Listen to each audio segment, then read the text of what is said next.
Friends, అందరూ ఎలా ఉన్నారు? బాగున్నారా? నేను బాగున్నానండి. ఇవాళ కిచిడీ చేస్తున్నాను. సో కిచిడీకి ఎలాంటి కిచిడీకి మనకి రైతా కావాలంటే మాత్రం ఎలాంటి ఉల్లిపాయలు లేకుండా, కార్తీక మాసం కదా, టమాటో ముక్కలు వేసేస్తాను. టమాటో ముక్కలు వేసేసాక ఇప్పుడు అసలేంది మీకు చూపిస్తాను.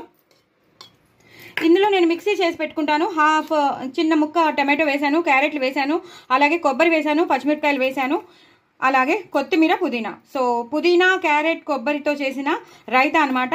సో ఇంకా వేరే ఏం వేయక్కర్లేదు, మనం హ్యాపీగా ఇది చేసేసుకోవచ్చు. సో ఇవి ఇంగ్రీడియంట్స్, మెయిన్ ఇంగ్రీడియంట్స్ ఇవి. పుదీనా ఎక్కువ వేసుకోవాలి, కొత్తిమీర ఎక్కువ వేసుకోవాలి, గ్రీనరీ ఎక్కువ ఉండాలి.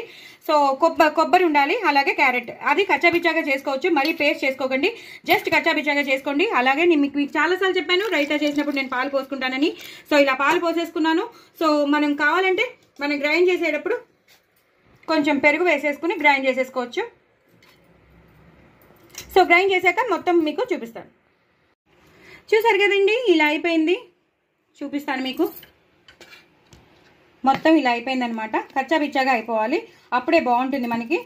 మరీ పేస్ట్ అయిపోతే బాగోదు. సో కచ్చాబిచ్చాగా ఉండాలి కాబట్టి నేను మొత్తం అంతా వేసేసుకుంటున్నాను. కొన్ని ముక్కలు ఉన్నా నో ప్రాబ్లం అండి, అందుకే నేను కొన్ని టమాటో ముక్కలు కూడా వేసేసాను కదా. సో ఇలా మొత్తం వేసేసుకోవాలండి. వేసేసుకొని కొంచెం వాటర్ పోయొచ్చు. ఇలా పూర్తిగా కలిపేసుకోవాలి. నేను ఉప్పు అన్నీ వేసేసానని చెప్పాను. కొంచెం హాఫ్ స్పూన్ షుగర్ ఎందుకు వేసానంటే టేస్ట్ ఎన్హాన్స్ అవుతుందండి ఇలాంటి రైతాస్ చేసినప్పుడు.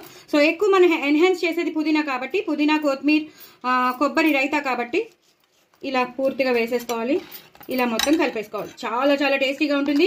మనం కిచిడీలో చేసుకున్నాం కదా, దానికి కాంబినేషన్ అనమాట, అదిరిపోతుంది.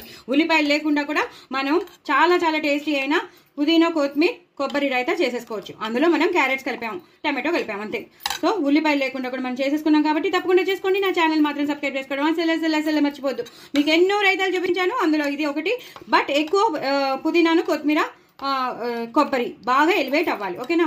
తప్పకుండా ట్రై చేస్తారు కదా, ఎంత బాగుంది కదా చూస్తుంటేనే. మరి ఇంకెందుకు ఆలస్యం చేసుకోండి, నా ఛానల్ సబ్స్క్రైబ్ చేసుకోండి. బాయ్ అండి.